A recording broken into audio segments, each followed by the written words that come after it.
আবির খেলায় মেতেছে সনাতন ধর্মের তরুণ তরুণীরা। বিস্তারিত জানাতে বরিশাল শঙ্কর মঠ মন্দির থেকে যুক্ত হচ্ছেন সহকর্মী অমিত হাসান। অমিত, দোল পূর্ণিমা উৎসব ঘিরে সারাদিনের আনুষ্ঠানিকতা সম্পর্কে জানাবেন।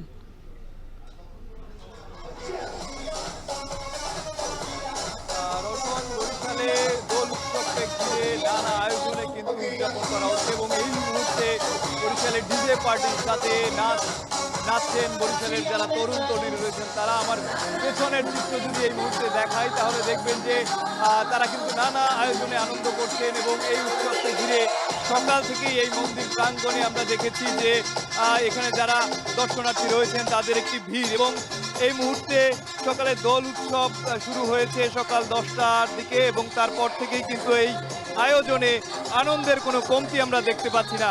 এবং আরেকটু জানিয়ে রাখি যে সকাল 7:15টার সময় শিব পূজার মধ্য দিয়ে এই অনুষ্ঠানের আনুষ্ঠানিকতা শুরু হয় এবং তারপরে আবির খেলা শুরু হয়। বরিশালের বিভিন্ন জায়গা থেকে প্রায় 2000 তরুণ তরুণী তারা কিন্তু এই আয়োজনে অংশ নিয়েছেন এবং তারপর থেকেই কিন্তু আবির খেলায় অংশ নিয়েছেন। সেই আবিরের রং মেখে তারা কিন্তু এই মুহূর্তে ডিজে গানের সাথে নাচছেন, আনন্দ করছেন। এবং আপনারা এই মুহূর্তে দেখছেন যেখানে তরুণ তরুণীর অংশগ্রহণটাই কিন্তু সবচেয়ে বেশি। এছাড়া বিভিন্ন বয়সের মানুষ তারা কিন্তু এখানে এসে এই উৎসব উদযাপন করছেন এবং বিভিন্নভাবে আনন্দ করছেন। বিশেষ করে যারা পরিবার পরিজন আছে, বন্ধু বান্ধব আছে, তারা কিন্তু এখানে আসছেন এবং এই দোলের আবির মেখে তারা কিন্তু আনন্দ উপভোগ করছেন। এবং শঙ্কর মঠ মন্দির প্রাঙ্গণে এই উৎসবটির আয়োজন করা হয় প্রতি বছরের মতো।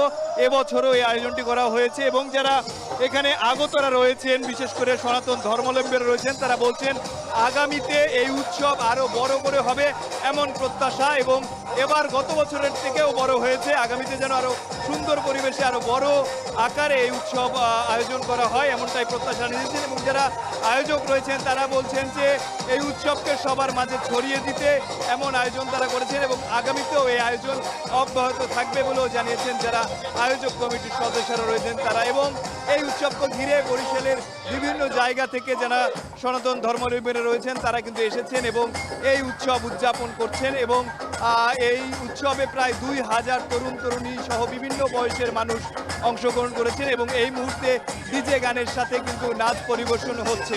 তো বরিশাল থেকে দোল উৎসবের এই ছিল আমার কাছে সর্বশেষ রওশন।